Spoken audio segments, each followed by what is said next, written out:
Touch your sister and say, it's not ideal, but I'm coming. It's not perfect, but I'm coming.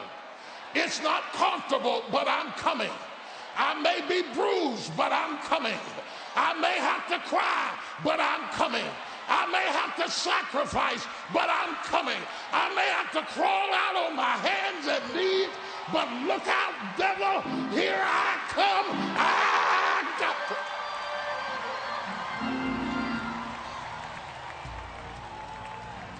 From the hills of West Virginia, to the cover of Time magazine, to the nations of the world, prolific author Bishop T.D. Jakes is back with an all-new book that is certain to become an instant bestseller, Instinct.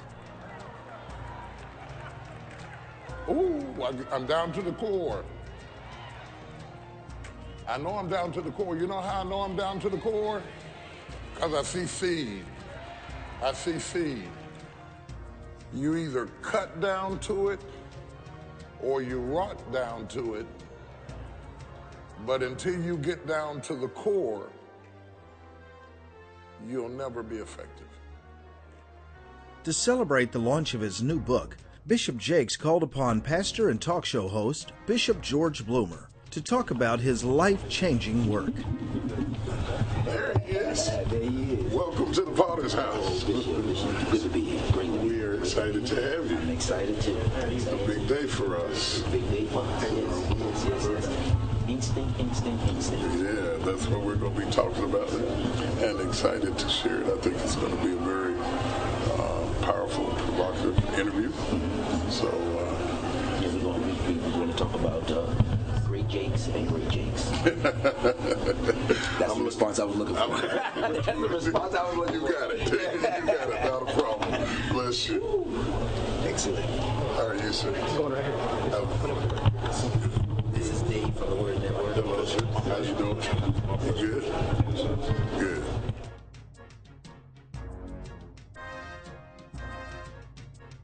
After Sunday morning service at the Potter's House, Bishop Jakes and Bishop Bloomer sat down for a candid and informative interview.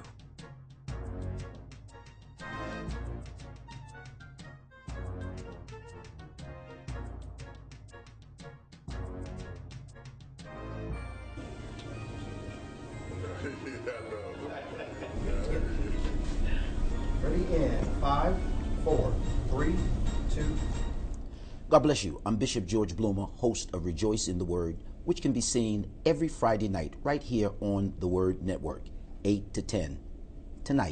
Today, we are rejoicing at the Cathedral of Dallas, the Potter's House.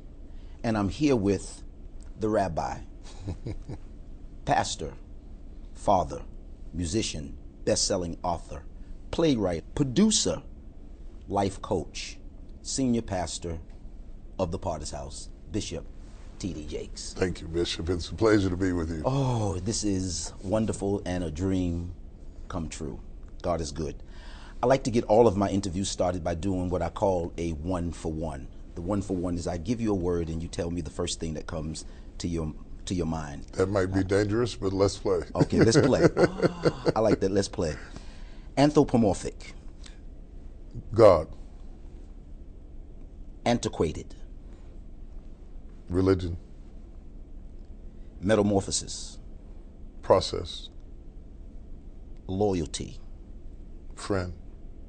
Loyalty. Friend. Loyalty. Me. Relentless. Also me. Sometimes my wife. Rejected. Savior. Arrogant. Pretentious. Arrogant. People. One more time. Arrogant. I don't want to name names. There are some names that pop in mind, but let's leave it general. Family. Safe. Mother. Protected. Mother. Nurturer. Wow. Mother. Friend. Mother. Special. Favorite scripture in the Bible. Psalms 27, 1 through 5. It says, The Lord is my light and my salvation. Of whom shall I fear? The Lord is the strength of my life. Of whom shall I be afraid? When the wicked, even my enemies and my foes, came upon me to eat up my flesh, they stumbled and fell. Though a host should encamp against me, my heart shall not fear. The war should rise against me, in this will I be confident. One thing have I desired of the My Lord, God. that will I seek after, that I may dwell in the house of the Lord all the days of my life, to behold the beauty of the Lord and to inquire in his temple. wow. Verbatim. Pain. Process. Ambitious. Guided. Ambitious. Controlled. An ambitious person. Can be dangerous. Can be dangerous. If out of control. You did good. Thank you. But I have one more word I would like to ask you. Friend. Let's talk about friends. Who is Bishop T.D. Jakes' friends? Oh, gosh. I've got a lot of friends. If I start naming them and leave someone out, I'm going to be in trouble. But I think that the thing that is most interesting about my friends is that they transcend every barrier imaginable. I have dear friends that are pulpiteers that I've known for years that are valuable to me. I have friends that are business people. I've got friends that are Jewish. I've got friends that are Republican and Democrat. I often joke that if all of my friends came in the room at the same time, they'd probably kill each other. Wow. Because my ability to embrace different people from different walks of life is somewhat rare. And so it's an eclectic group of people. Wow. An eclectic group of people. And so they're like private stock. Oh yeah, priceless and extremely diverse. And I think to some degree there's strength in the diversity, the fact that we have so many unique people from different walks of life who are able to give counsel and connectivity when I need it. It's been invaluable. I pride myself on listening at everybody's perspective. I don't want to be narrow in my judgments or presumptuous in my attitudes. And so I like to hear what everybody thinks and then draw my own conclusions after I've done my research. Wow. Is the door still open for friends, or is that closed? That's an interesting question. I think my heart is still open, but my time is so limited. And I think that friends deserve a real investment. I think I don't use the term friend loosely. And I don't just collect names like people do, followers and Twitter and Facebook and that. I'm really, if I'm your friend, I'm really your friend. And I'm starting to feel a bit stretched because my heart wants to love more people than my body has time to keep up with. Wow. Yeah, because I'm always been fascinated by people and always had an ability to love a diverse range of people. And I like to invest time into my friendships, and I want time invested into me. I'm not the kind of person that you can be friends with me and call me once every 3 years and me take you seriously. Wow. Wow. I want to go back to the hills of West Virginia. Okay. And I want to talk about Great Jakes and Great Jakes. And no disrespect. Great Jakes and Great Jakes. Great Jakes in the hills of West Virginia, the musician, the guy who was cutting the potatoes and playing the organ with the smell of onions because you made the potato salad. Absolutely. Waiting for the 250 to 60 people who were coming in from all over the country at that time to one of your conferences. Yeah. I want to talk about Great Jakes, and then I want to talk about Great Jakes. Well, you know, it's funny because the secret sauce to the one you see now is in the one you saw then. Absolutely. Absolutely. All you're seeing now is the outworking of the internal that existed then. And when I was doing a big conference of 250 people, and I mean that was packed out, Yes. sold out, and we were happy and shouting about it, he was building up my leadership skills, introducing me to pressure, exposing me to the fluidity of and the fickleness of humanity. so that when I got here, I wouldn't break so easily. I got an interesting story along those lines I think you will enjoy. Recently, I went back to Charleston, West Virginia to participate in a funeral. And after leaving the funeral, I had the driver stop by the house that I started my family in.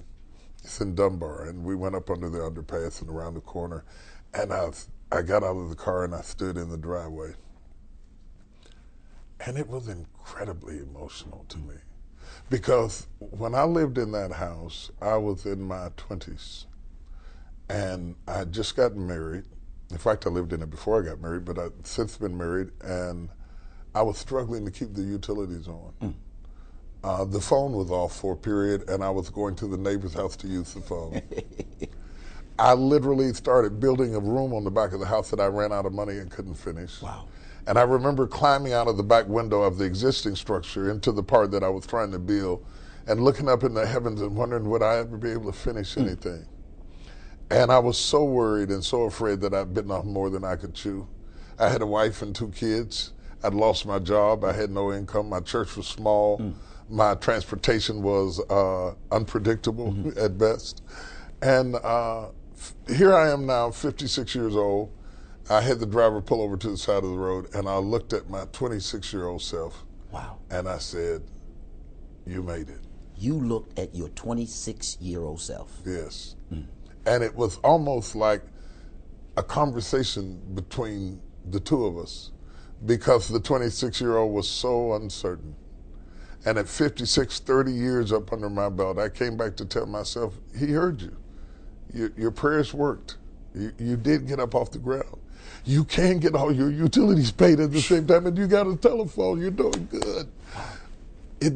It touched me in such a deep place that I cried all the way back to the airport.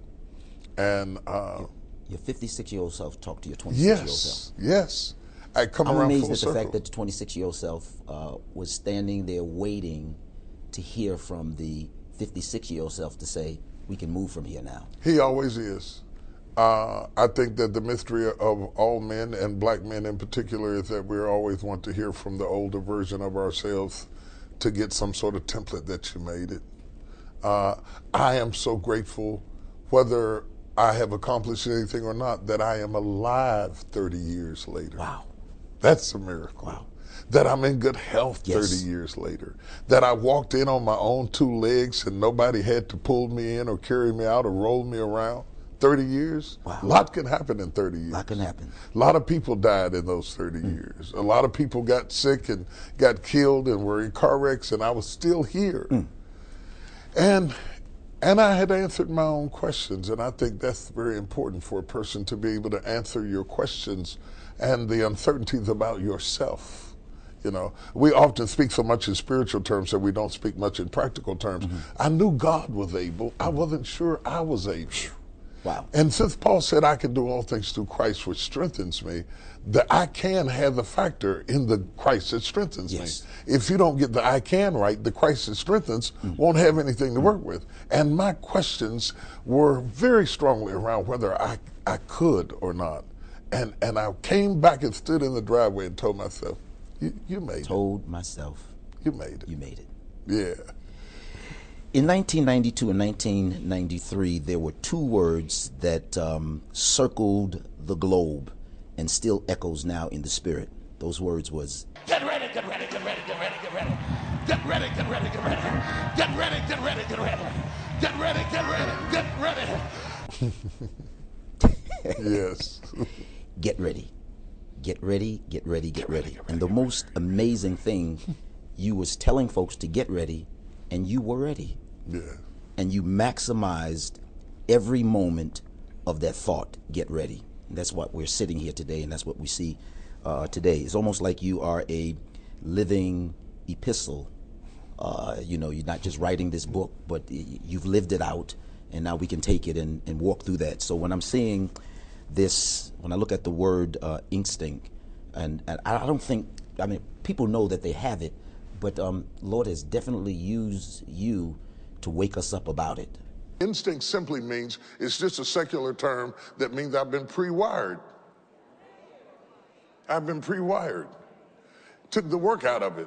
It's pre-wired. Glory to God. You buy a toy now, it's pre-wired. Wouldn't it be terrible? Get you a motorcycle and get it home, they say, you got to wire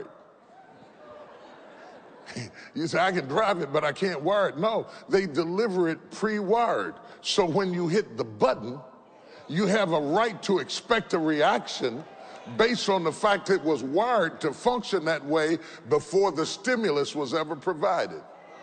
Pre-wired. Pre-wired. Designed to do certain things. Designed to function a certain way. I'm not fighting with myself. I'm flowing with myself. And we begin to understand that. We begin to unlock that. Understanding that you have been pre-wired is praise to the manufacturer.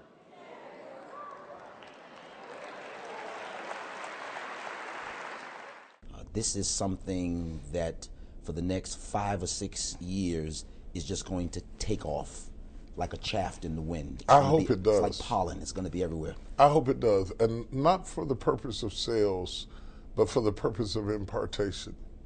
We have so many people who are duplicates of great people. We need some more originals. Mm-hmm. I wrote Instinct because I believe that every person has the potential to be original and unique. So we need more originals. Oh, absolutely. Absolutely.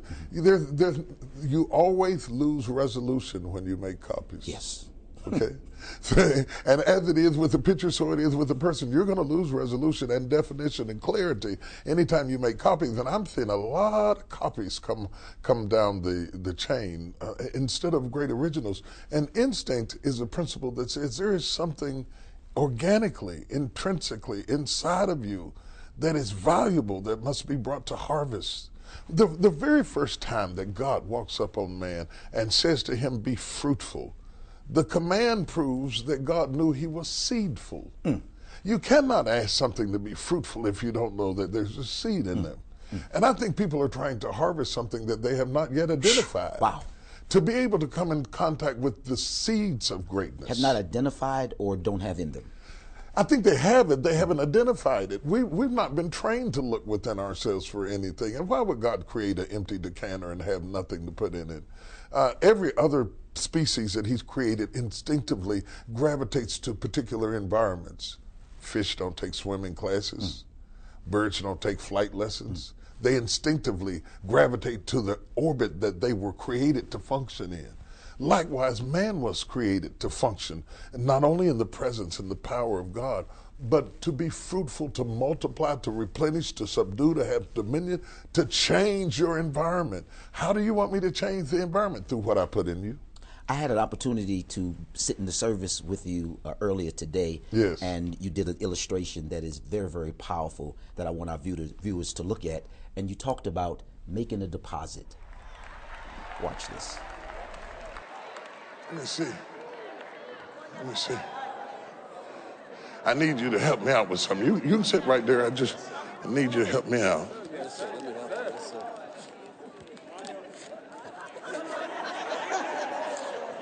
Let me see. You want to help me? You'll help me. You'll help me. See, I can't do this without you. Let's see. 1, 2, 3, 4. That's how my mama did it. 5. You just hold on to that. Glory to God. That's all you got to do is just hold on to that. So, see, what you have to understand is that God is masterful in wiring you, preparing you, and equipping you for all that life will challenge of you. Life cannot make a withdrawal where there's not been a deposit. And the more demanding your life is, the more of a compliment it is to you. Because he wouldn't ask it of you if he hadn't put it in you. You see what I'm saying? I wondered, I was in Chicago recently and I saw a bag lady going down the street pushing a cart, had on a coat and mismatched socks and funny looking hat and all kinds of junk in her cart. And I wonder, how can this woman walk around in the street day and night and nobody mug her? Nobody rob her. Nobody take advantage of her. I said, that's kind of weird. And then I realized they don't rob her because they figure she doesn't have anything.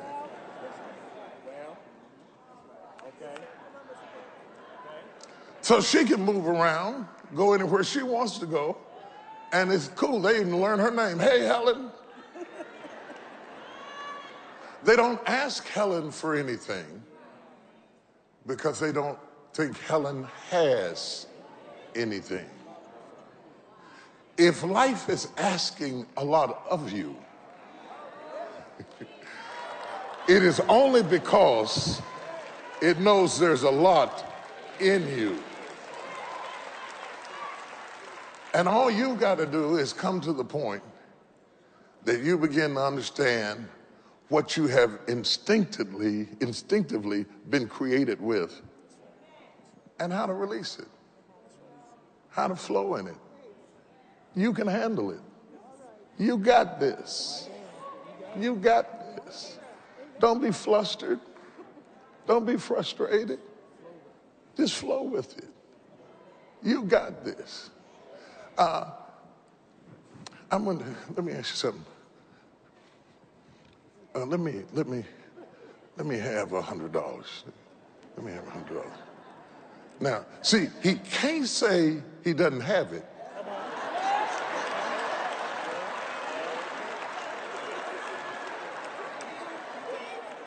If I hadn't have given it to him, he might could convince me that he doesn't have it. But because I gave it to him, I have a right to ask it of him because I know what's in him, because I put it in him myself.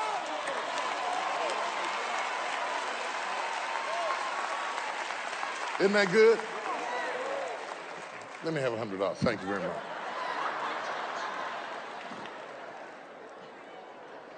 Now, see, I wanted this illustration to turn out right, so I didn't walk up and ask him for $100 arbitrarily because I couldn't be sure that he had it. So to be sure that when the time came that I needed it, he would have it, I put it in him so that I knew that when I needed it, it would be right there. So he is my deposit box. That's what you are to God. Woo! That $500 thing. Yeah. I knew you had it because I gave it to you. So I'm not expecting you to give me what I didn't give you. That's right. Nah. That's right. Coming up on Rejoice in the Word. What I wanted to do in this book was not to create the instinct, but to unveil it. To remind people, have you noticed that when you do such a thing, you have energy, your eyes light up, and you're excited? Have you noticed that when you do such a other thing, it's laborious and you have no passion and no creativity? Wonder what would happen if you spent more time doing the thing that gives you fire? See, you have to describe it to people for people to say, oh yeah, I do notice that. Have you noticed that when you do this, you win, and when you do that, you don't, and when you do this, you win? Wonder, now you're getting a pattern of who you really are. So the second half of your life is supposed to be better than the first half of your life. The second half of your life. Absolutely. Is supposed to be better than the first half. Yes, because it benefits from all the mistakes and the dumb things you did in the first half. Now you have something called focus. Yes. Yeah, you can focus on what you're really good at. You can delegate what you're not good at. I'm not saying that what you're not good at shouldn't be done, but maybe it shouldn't be done by you.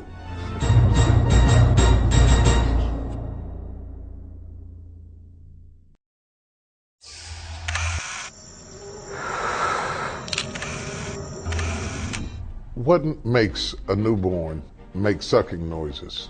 When a sea turtle is birthed on land, the first thing it does is start moving toward water. The caterpillar doesn't spin silk because he sees somebody else doing it. These are natural, innate instincts.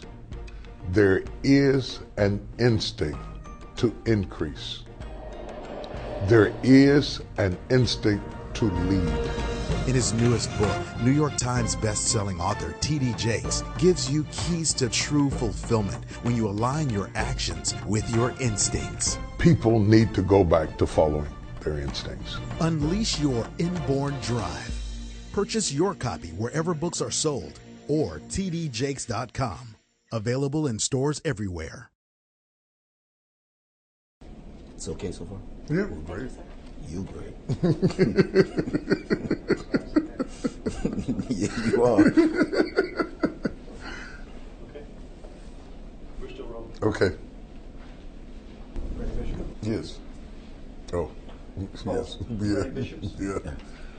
Ready, and 5, 4, 3, 2.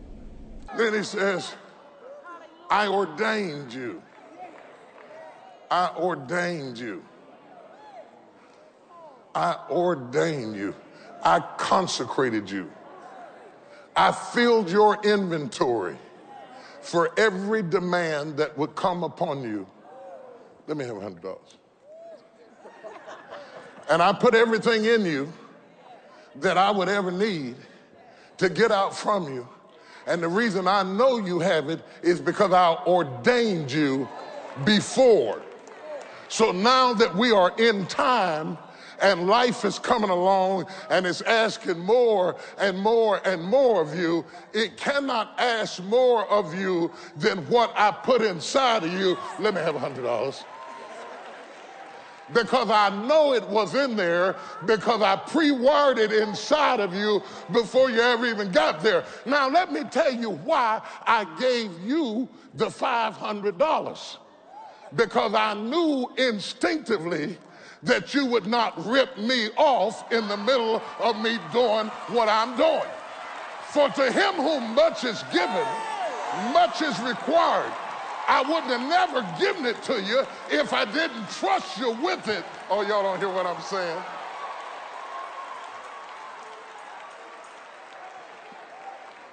I gifted you because I trusted you. And whenever you get my gifts, it's a sign you have my trust.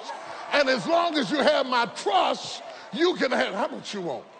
You can have it all back again. Pressed down, shaken together, running over. It don't make no difference. You want some more? You can have some more because I trust you. Whatever you want, whatever you need, you can have it because I trust you. Do you hear what I'm saying to you this morning?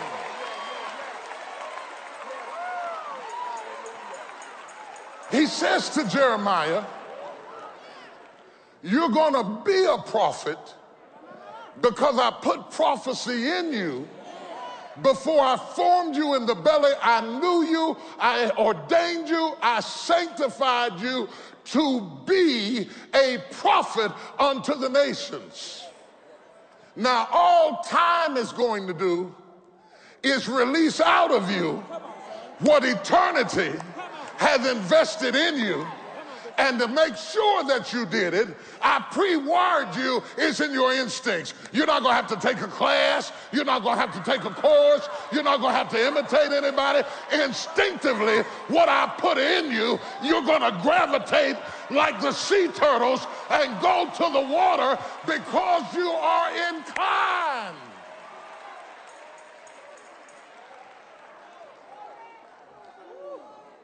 Is this good? Can I have my money back? I thought that was amazing, that God doesn't ask of you anything that he has not put in you. Well, you know, we have nothing of ourselves. And so because we approach the understanding of God largely through the relationship that we have through Jesus Christ, we forget the fact that God the Father, as a creator, created every human being, not just church beings, every human being with certain instincts. Mm-hmm. Those instincts protect us, they help to heal us, they help to move all of the ecosystem of humanity as well as our other inhabitants through this world. We are instinctive. Beavers are instinctive, possums are instinctive, everything he made is instinctive. So when you take that instinctive being and you also add to that the power of the Holy Spirit, wow, you really got something there. And the problem that we don't have so many times is that we are so, if you've ever heard the saying, we're so heavenly minded, we're no earthly good. Sometimes we are so focused on who we are in the afterlife that we don't maximize who we are in the present life. Wow. See, and the afterlife is taken care of. He's already prepared all of that. It's over here where we have to prepare. He went to prepare a place. We stay to prepare. And so what I wrote Instinct for was to challenge people. Are you sure that job is all you got? That's all you got in you? Really? You know? Are you sure that that little cottage you rent over on the corner of 5th and 12th is all you're going to do for 40 years? Really? You're not going to leave your son anything? Is there an idea in you? Because IBM is an idea. Apple Computers is an idea. Yes. Starbucks did not create coffee. They're an idea. They took something we drink all the time and made millions of dollars. Colonel Sanders didn't create chicken. You're talking about ideas. And the death of ideas has birthed crazy television, uneducated, illiterate children. We're losing creativity. And I wrote Instincts to say to you, there are things inside of you that if you would identify them and invest in them and put them in fertile ground, you could harvest them and they would be life-changing. I was doing the life class for Oprah, and I got a question about parenting. I said, you ought to point your children where they are instinctively pointed. Invest in their inclination. Don't try to make an artist a football star. Just because you like football doesn't mean that your boy likes football. Don't try to make him be you. Follow his instincts. When you follow his instincts, you follow his faith. My mother's sister told my mother, don't be running down there putting all your money in that church following that boy. She said, you got to use some wisdom.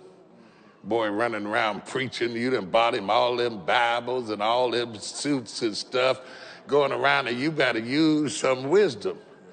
My mother said, mind your business.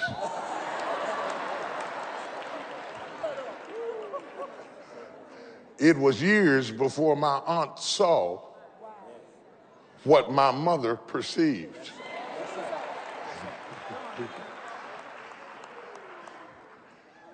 In your book, in chapter number 2, there's a chapter called Basic Instincts, and you talk about birds building nests so that predators can't get to them.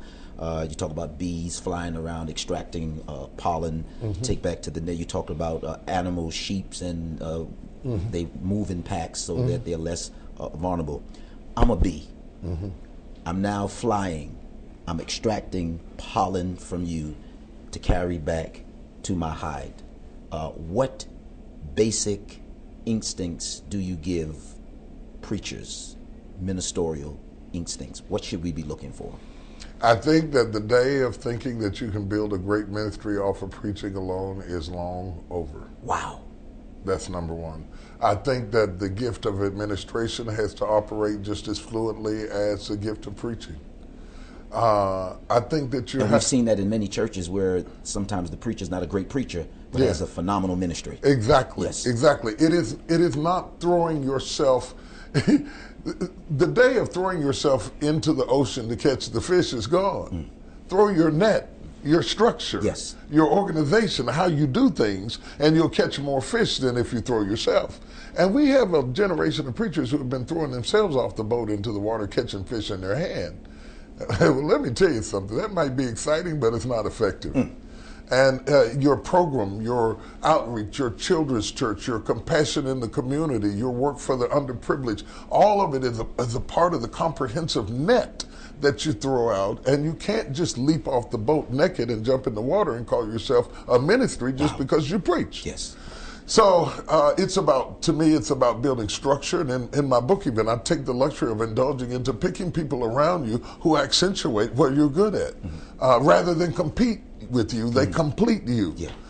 And I think that if you're going to build 21st century ministry, you have to do it like Jesus did with a team. Jesus introduces the team concept. He doesn't just go at it by himself, he has the team with him. And choosing your team and coming in a comprehensive way, I think is a prerequisite for success today. This is a mega ministry. And mega is a word that's now used very loosely and lightly. True. What mega ministry is for the small guy who is reaching towards that, he needs to come and visit here on a Sunday morning, and he's going to find out that with all the mega that is out there, this is a family church. Very much so. It is thousands are sitting there, and it's like, no disrespect, it's a storefront. It's a storefront. It's a family. That's right. And it's small is the new big. Right. You taught me that many years ago. That's right. Small is the new big, and big is the new small. You know, oftentimes people go to big parties because they like the anonymity. Yeah. Yeah, nobody knows who you are. You disappear in the crowd. Yeah. You see, all I could build was all that I am. So when I came here to build a church, I got spirit-filled in a storefront. My first church was a storefront, literally a storefront. And so even though the building structure has changed in dynamics, the atmosphere doesn't come from block, it comes from out of you. But that's why I said Great Jakes and Great Jakes, because you said your first church was literally a storefront. Yeah. Well, I beg to differ with you on that. It was a small place, but that administrative, it was always like that. Yes, And real it tight. was real. When shepherds bleed, back to the body, real tight. That's right. I think that's powerful. With Jerry curls. I ain't starting there. This is very, very amazing to me. In chapter number 6, you talk about a sense of direction, and you allude to your daddy having a cleaning business and your mom being a school teacher. The question then comes now: if instinct is something that you are born with, can it be taught? I don't think it can be taught. I think it can be revealed. It can be uncovered. You know, the word that we use for the book of Revelations is the Greek word apocalypse, which literally means the unveiling. And what I wanted to do in this book was not to create the instinct, but to unveil it. To remind people, have you noticed that when you do such and such a thing, you have energy, your eyes light up, and you're excited? Have you noticed that when you do such and such a other thing, it's laborious and you have no passion and no creativity?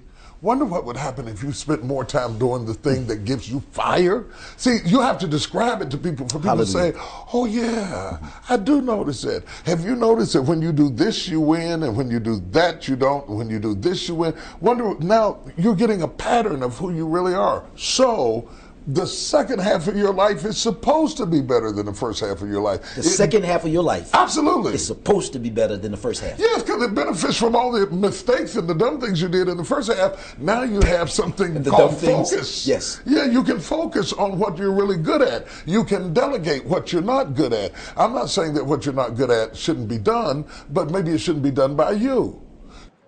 Your instincts have something to do with your destiny. My brother and my dad played football. I went out for football. I was good too. I was running in the wrong direction, but I was. If they'd have turned me around the right way, I'd have killed everybody in there. It'd have been a mess up in that place. I'd have wore them out, but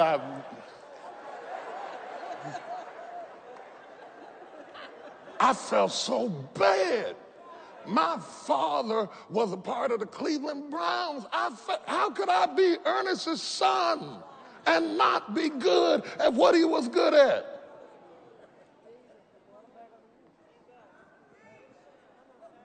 See, sometimes the only reason you're failing is because you're failing at doing something that you were not created to do. When I found out where I fit, let me tell you something, I rocked the entire planet. The boy who was running the wrong way on the football field is running the right way in the pulpit because I followed my instincts. Oh, I don't know. I feel like I'm getting somebody ready for something. You're about to step into your purpose, into your destiny. You need to quit grieving over what you are not and thank God for what you are. Your blessing is in what you are. Your destiny is in what you are. Your future is in what you are. Your prosperity is in what you are inside. They're going to love you when they can see you. Stop hiding who you are. As soon as they see you, oh God. Okay.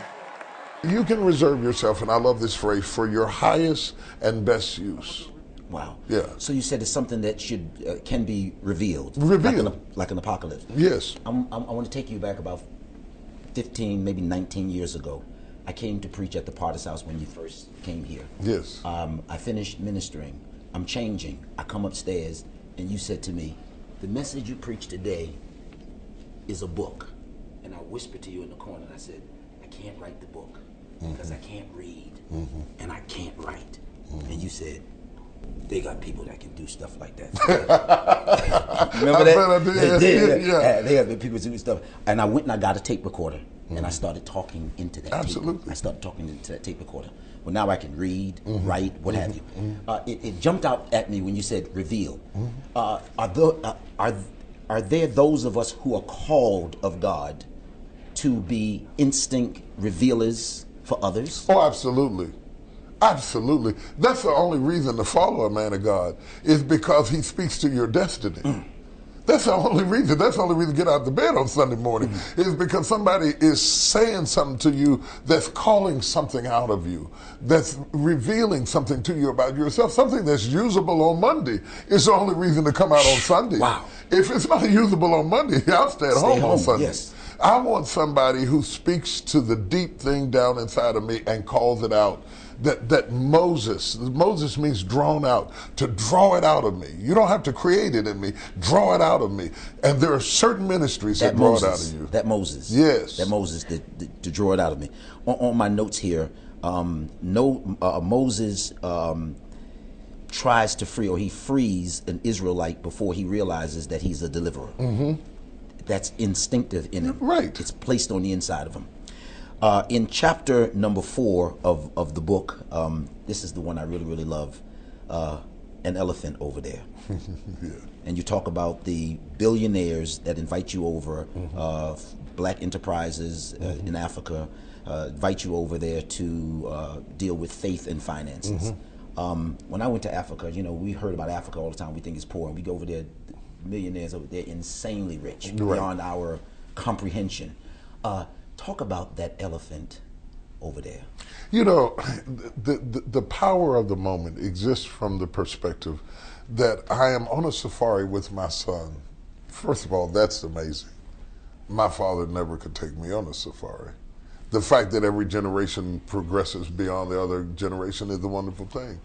So I've got my son, we're on a safari, and we finished teaching the conference. One of the perks from the conference is I get to go on this safari.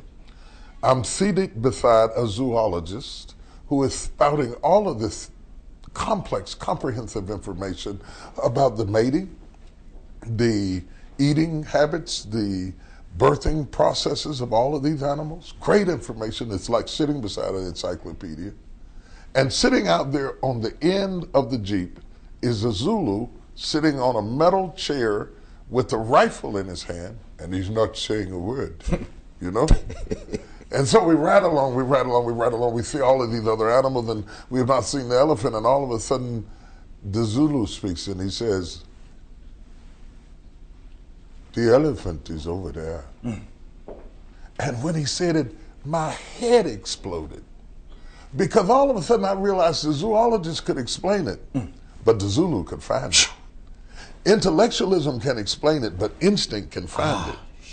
I'm not trying to replace intellectualism, but if intellectualism loads the gun, instinct pulls the trigger. And understanding when to pull the trigger is a powerful thing when you're holding a gun. So, I got bullets in here, yeah, but when do you pull the trigger? Instinct.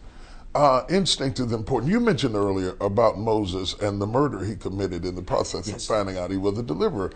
There's no better example of somebody who's discovering their instincts. He knows he is a deliverer. He doesn't know how to go about it yet, but the early embryonic stages of being somebody who's not going to take it is showing up in his past. Even if you got it wrong the first time, you ought to look at your past and see what your past is telling you about you.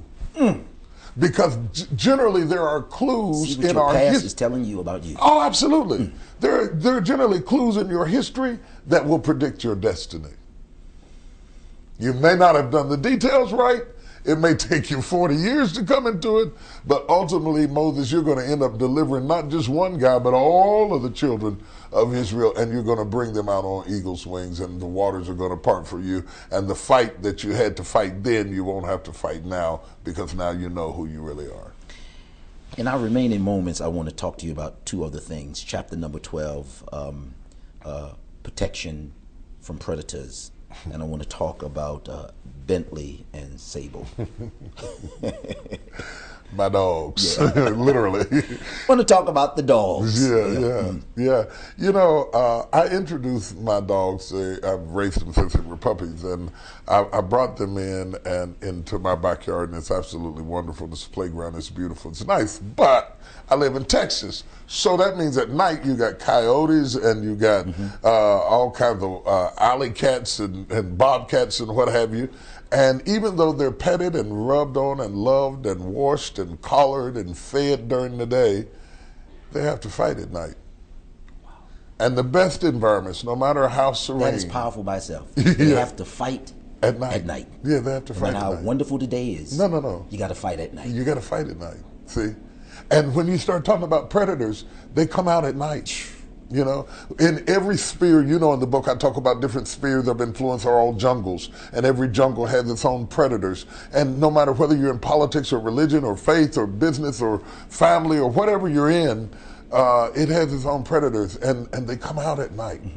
Don't let the water bowl fool you, and the tinkling bells and the pleasant grass distract you from the fact there's some bobcats out there. Yes. You know, there's some coyotes that are going to try you tonight, and they had to fight it. And I watched my dogs fight and claim their turf.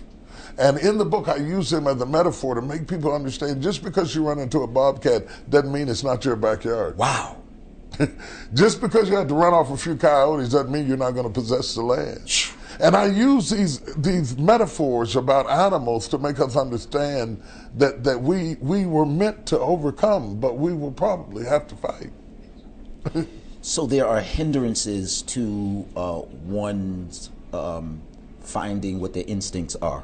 Oh, yes. What are some of those hindrances? It's a lot of things. Because it's still ringing in my head, you know, that the fight starts at night. You got to fight at night. Yeah, one of the hindrances is fear. And I think that is the biggest misnomer that I run into. People think that if they are not free of fear, they cannot possess a thing. But you have to feel the fear and do it anyway. T.D. Jakes is afraid of what? Everything. T.D. Jakes is afraid of what? I was afraid every day. T.D. Jakes is afraid of what? Everything. Bishop, may the Lord forgive you. No, may the Lord I'm forgive serious. You. Not doing a good job on stage. Buying property. Not doing a good job on T.D. Jakes. Yes. The world is watching. Yes. Yes. Please know this. You should hear the guy that preaches in my head and how much better he is than I am. He's quite intimidating. I can never tell it like I hear it. And I walk off the stage and I'm frustrated because I can never get it out of me like he put it in me. You should hear how it sounds inside of me. And my best attempt falls short of what he preached in me. I can never get it out right. And I was afraid when I did MegaFest. Every time I ever did it, it's like slapping a gorilla and getting in a fight in a jungle. It's horrifying. The budget is unbelievable. Yes. The demands are astronomical. If you fall, you're going to fall off the Empire State Building. Yes. It was terribly frightening, but I did it anyway. Wrote my first book. It was frightening. I thought, who will read this? But I wrote it anyway. When I moved from Charleston to Dallas, everybody was talking. He doesn't know what he's doing. So how do you operate with fear? How do you operate in the grace, or it's sort of like playing poker. For you to sit here and say that you're afraid of everything, no, nobody's believing you. Yeah. You do it with such a grace and with such an ease. Well, this is my philosophy. I don't mind fear riding. I just don't let it drive. Okay? It may be in the car, but it'll never get the wheel. Wow. I make sure that my convictions, my faith, my passion, my tenacity has the So it wheel. snatches at the wheel and sometimes it swerves. Yeah, it snatches at the wheel, but I don't let it have it. There's been many times that it snatched at the wheel. Many challenges, raising children. I mean, just things that are common to men, not just the big major things, but things that are common to men. Getting married, raising children, taking my mother in the house when she was sick. Can you handle this? Can you handle this and preach every day and pastor and come home and mash up applesauce and help her to swallow? There's always something that demands so much of you that you wonder, do you have enough? And the answer is yes. It wouldn't happen to you if he hadn't put it in you. You do have the power within yourself to maintain your focus and keep on going, and you are instinctive in the moment. Bishop Bloomer, I don't care what happens. I don't care what they say. I don't care what they do. I don't care how they fight. All things will work together for the good of them that love the Lord, who are the called according to his purpose. As long as it's his purpose, you can withstand anything, anybody, any attack, any trial, any affliction, as long as you love the Lord and are called according to his purpose. No weapon formed against you shall be able to prosper. Every tongue that rises against you, God will condemn. One time my wife and I were taking care of my daughter Sarah, and my daughter Sarah gets these terrible, unbelievable nosebleeds. I mean, just profuse nose bleeding, and it's just streaming out of her nose and everything like that. It's absolutely terrible. And I'm trying to handle it, and my wife steps in. And my wife moved on that situation with such grace that I backed up out of the room, because her motherly instinct, no medical training, her motherly instinct stepped in, and she'd hold her head this way, do this. And I thought, how did you know to do that? This is my child. She said, this is my child. In the moment, I just know what to do. See, those kinds of instincts are what birthed the civil rights movement, what made Rosa Parks say, I'm not getting up out of my seat. In the moment, snap decisions that are instinctively, inherently within us. We need that today, whether it's taking care of a child, whether it's moving our community forward, whether it's deciding to go from a 9 to 5 to opening up a business, or whether it is, and this is a problem in our community more times than not, we go into business more readily than any other ethnic group in the country. The stats back that up. But we also go out of business as more rapidly than any other group in the country. We get stuck not knowing how to turn our hustle into a business. And until you learn how to move a hustle to a business, you're going to be in and out and up and down. And part of that process is instinctive. Turn the hustle into a business. You got to turn it into a business. The first thing Oprah said to me is, I could have written this book. She said, everything I ever did, I did it by instinct. She's sitting up there doing the news in Baltimore somewhere and says, you know what? I could do something else. I feel something else drawing me.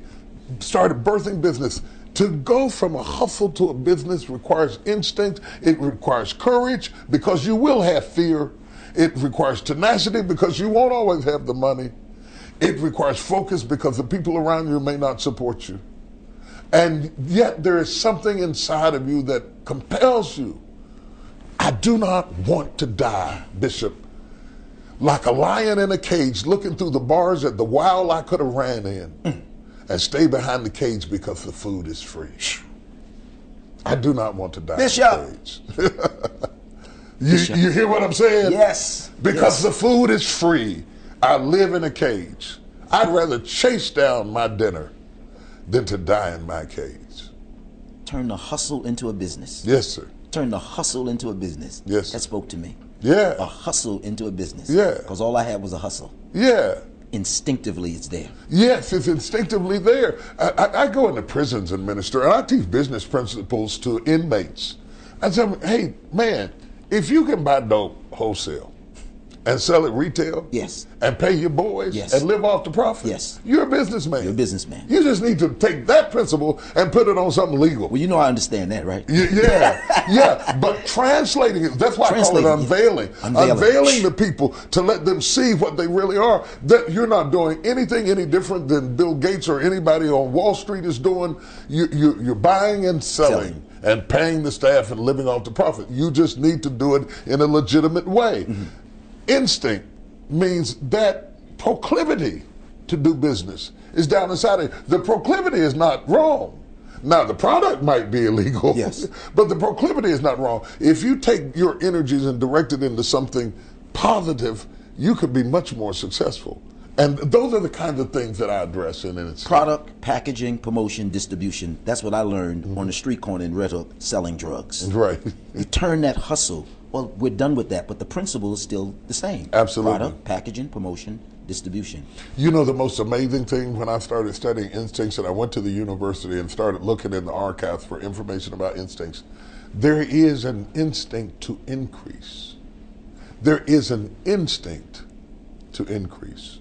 Whether you're secular or sacred, there is an instinct within us to take what we have been given and turn it into something more. It is that instinct that I want to unveil. You don't need anybody to bring you free dinner. You need to discover your instincts and unveil what's in you. And if you do, you can increase the world you live in.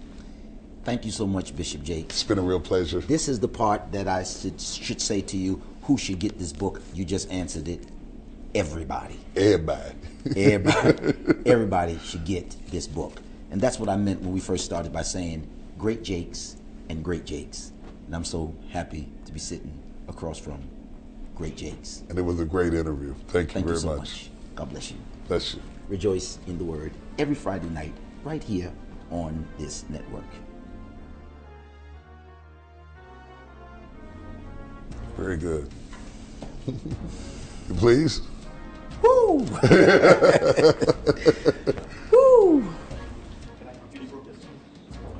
Okay. Let's. Great, thank you so much. This was fantastic. We got our still shots. Give me something we can use. Yeah. Hold the book up so they can see it in the shot. And we're going to put it on Instagram. Who's got the camera for us? They're right here, pointed this way. No, right. Her. Okay, her. Okay. Yeah. We got him? Okay. Okay, good.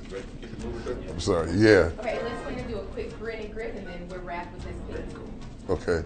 Okay. The two of you will just stand, and we'll have the book in the middle. We'll look directly at this young lady with the red shirt on. You got it. My people be rolling it. That's it. Absolutely. Got it. Good Thank deal. you. That's a wrap on the Word We're going to Network. promote it like crazy. Okay. And you promote it, and we'll meet you in the middle. Okay. Thanks. Thanks.